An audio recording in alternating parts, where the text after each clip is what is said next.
Alright, it's Barry, and today on Grow It we're looking at 20 fantastic seeds that you can start growing right now in March.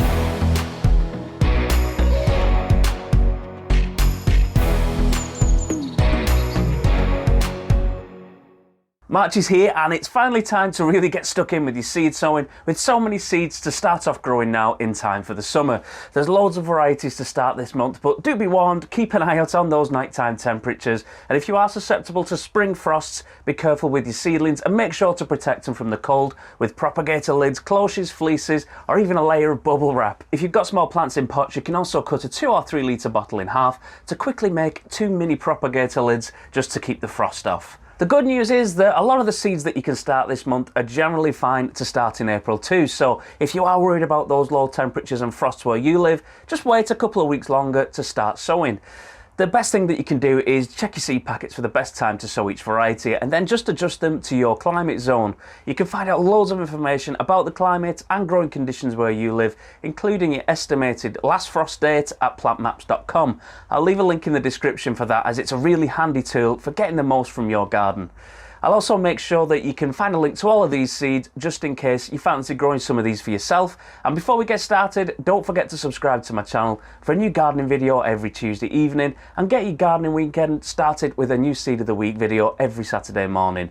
So let's have a look what's in the seed box for this month. So here we are on the table. I've got my seed box, and in here is all of my seeds, and I've got a selection of all of my favourite seeds for sowing in March. There's so many different plants to start growing this month, and then there's tons of different varieties for each of those. So rather than sit here going through them all, in here is sort of my highlights of what you can start growing this month. And if you can't get a particular variety wherever you are in the world, have a look at what other alternatives are available to you locally and let me know in the comments what your favourite varieties of each seed are. Okay, so up first we've got poppies, which are a great seed to get going this month and definitely at top of the list for me. Poppies are part of the Papaveraceae family, and they produce a single long stalk flower in all sorts of different colours like yellow, red, pink or orange. Poppies can be quite vigorous bushy plants, and they grow about a foot tall, with some varieties growing taller. And poppies really like a shelter position, and they're especially good flower to sow in poor, well drained soil. It's important to grow them in an area that will get full sun later in the year to definitely make sure that the flowers open. Here's the perfect companion for poppies, and that's cornflowers. These are a variety called Red Boy, which look great. The cornflower varieties come in different sizes and colours, including the traditional blue, as well as these red ones, pink, purple and white. Cornflowers are amazing for wildlife, and the nectar produced in the flowers is super sweet, with each flower producing around 0.2 milligrams of sugar every day, which is great for bees, and the seeds are a favourite snack for goldfinches and other birds later in the year. Poppies and cornflowers are a fantastic choice to grow for supporting pollinators, such as bees and butterflies, which is more important than ever as they become increasingly under threat.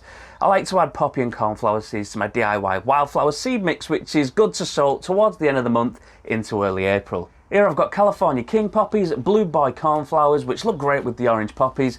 I add in a pack of generic full sun wildflower mix, Oxeye Daisy, Viper's Bug Loss and another pack of generic wildflowers, which are a cheap way to bulk out the mix. And finally I've got some Red Chief poppies as well.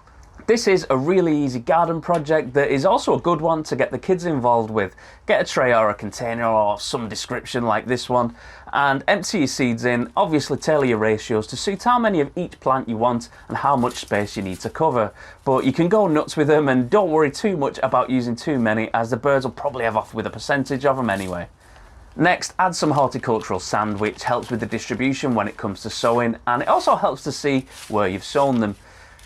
Finally, cast the seed and sand mix over the area that you want to use as a wildflower garden, and I just roughly dug this over so that the seeds just land everywhere and then fall into all the cracks and everything, and then just give it a bit of a raking over and you're set. Next up I've got rhubarb seeds, and normally it's easy just to buy rhubarb crowns, which are pre-grown plant root ready to go in the ground, and crowns are usually a year old already, and they can produce a crop in the first year after planting, but they are a lot more expensive than just growing your own. The disadvantage of growing them from seed is that they won't be strong enough to take a harvest from for around 2 or 3 years, but if you do want a load of rhubarb plants and you're not in a rush, they are quite a rewarding plant to grow. They can be quite resilient seedlings, which I found out this year when I went to chuck some stuff on my compost, and I spotted these 2 rhubarb plants that had rolled off to the side, and these were ones that didn't germinate last year, or at least I didn't think they did, and they'd just been emptied out of the pot into the compost bucket.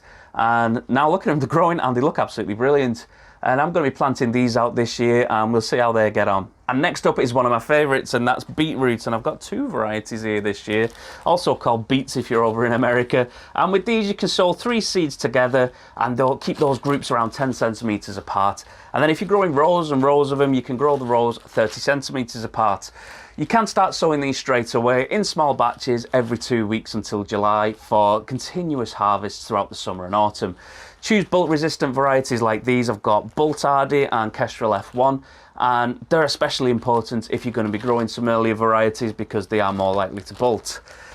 Next up we've got early sprouting broccoli, and this is a brassica variety that's increasing in popularity due to its nutritional content.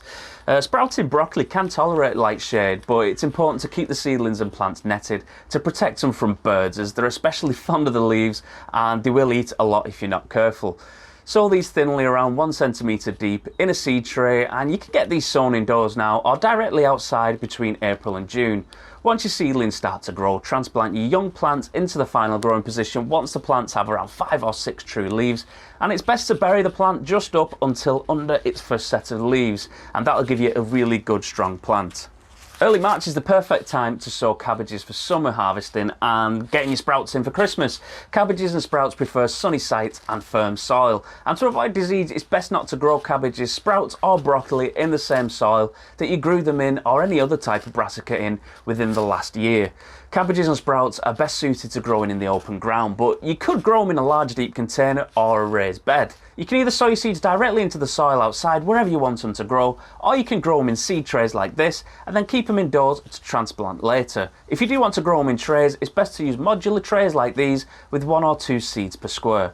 Cabbages and sprouts need 30 to 45 centimetres between plants and rows once they go outside, which means it's perfect for square foot gardening. I'll be growing these greyhound and red rock cabbages, and I've got grow ninja sprouts this year, provided the wildlife doesn't have them off. And there we go, I'll be putting these in the greenhouse now, just until they're ready to go outside. Next up we've got one of my favourite flowers to grow, and that is nasturtiums, and these can be sown straight into the ground wherever you want them to flower. And all you need to do is make sure that they're free of any weeds in regular soil, and make 2 centimetre deep drills, and then sprinkle the seeds in carefully and then just cover them over with a bit of soil. I've had loads of different packs of nasturtiums and I've just mixed them all together. There's Purple Emperor, Empress of India, and then some others that I can't remember the name of, and I'm hoping that they're going to produce a mix of orange and yellow and purple flowers in the summer. The contrasting colours should look really nice. The petals from nasturtiums are also edible, and they can be added to salads for a strong peppery flavour and add some really nice colour there too. One of the things that I'll be growing loads of this year is lettuce for the guinea pigs. Lettuces are actually flowering plants, and they're closely related to daisies and dandelions, which are part of the Asteraceae family. It's rare that you really see lettuces flower, and that's just because that's not why we grow them. But it is something that you have to watch out for in the summer, as the hot days can make lettuce plants bolt, and that's just when they go to flower ready to make seeds. There are several cultivars of lettuce, and 3 of the most common types are like leafy oak leaf lettuces, heady lettuces like iceberg, and then cos like little gem, and they're also sometimes called romaine. You can grow lettuces in full sun in moisture retentive soil, and early outdoor sowings this month and into April might need a bit of protection against the cold, but you can grow cold tolerant varieties like Arctic King if you're expecting longer cold spells further north. You can also grow these lettuces in containers, grow bags or hydroponically. If you'd like to try making your own DIY hydroponic lettuce system for fresh lettuce at home all year round, check out my easy guide video with everything you need to make your own, which I'll leave a link for in the description.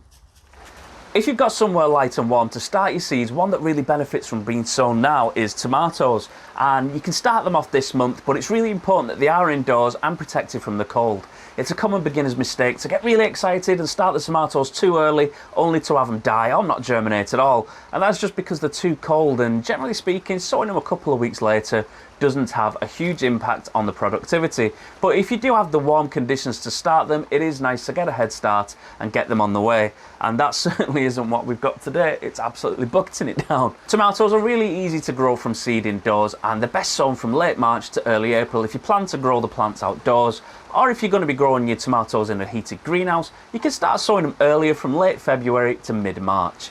This year I'm sowing Gardener's Delight, which is a nice small variety. I've got Beefmaster, which are quite nice big beef tomatoes. I've got San Marzano 2, which are a nice Italian variety, and then I've got Moneymakers, which are the traditional greenhouse variety. I grew purple tomatoes last year and I didn't really care for them, so I'm not going to bother with those again.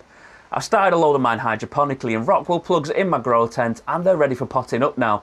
Some of them ended up a bit leggy after I lost the light for a couple of days, but they're not too bad and they'll be fine once they're in pots anyway. A great companion flower to grow with your tomato plants is marigolds, and there's loads of different varieties and they're cheap as well. I've seen these for as cheap as 25p a pack. Start them in a tray or a pot filled with some damp compost or potting mix, and then sprinkle your marigold seeds over the top and cover them with a thin layer of compost.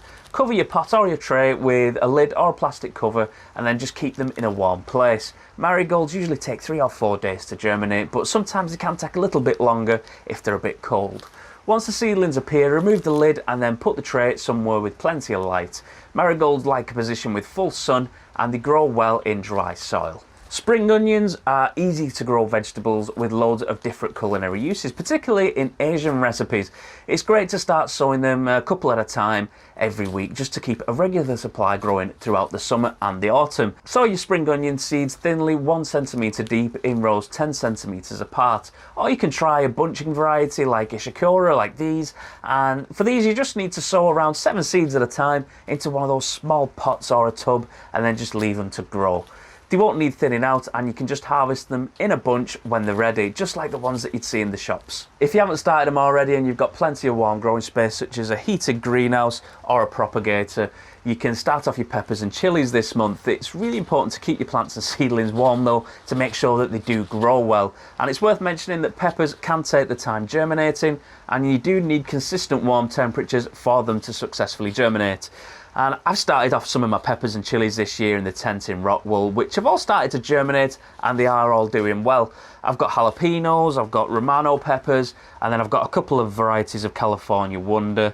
I've got 300 TMR and I've got some golden. Last year I grew some ridiculously hot peppers like Carolina Reaper and friends, so if you'd like to give those or any other type of peppers a go, I'll leave a link to my guide to pepper growing in the description. It's the perfect time to start your early carrots and these are best grown in an open sunny position. But if your soil's full... Oh great, it's thundering now. What was I saying? If your soil's full of stones or if it's heavy clay, then carrots won't grow especially well, but you can get around that by burying buckets of compost or making containers. Early cultivars such as these are Nance 5, can go in now, but they do need to be protected from the frost. The main outdoor sowing season is from April to early July, so it is fine to wait if you don't have the means to protect your early sown seedlings. Another really easy one to start off this month is cucumbers, and you can also do gherkins for pickling as well.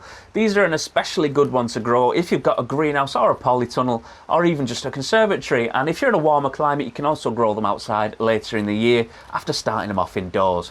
They climb like crazy and they're one of my absolute favourites to grow, and the guinea pigs especially like them. Start your cucumbers in a multi-cell propagator, and once your seedlings are large enough to handle you can transfer them to pots or even just transfer them directly to a grow bag in the greenhouse.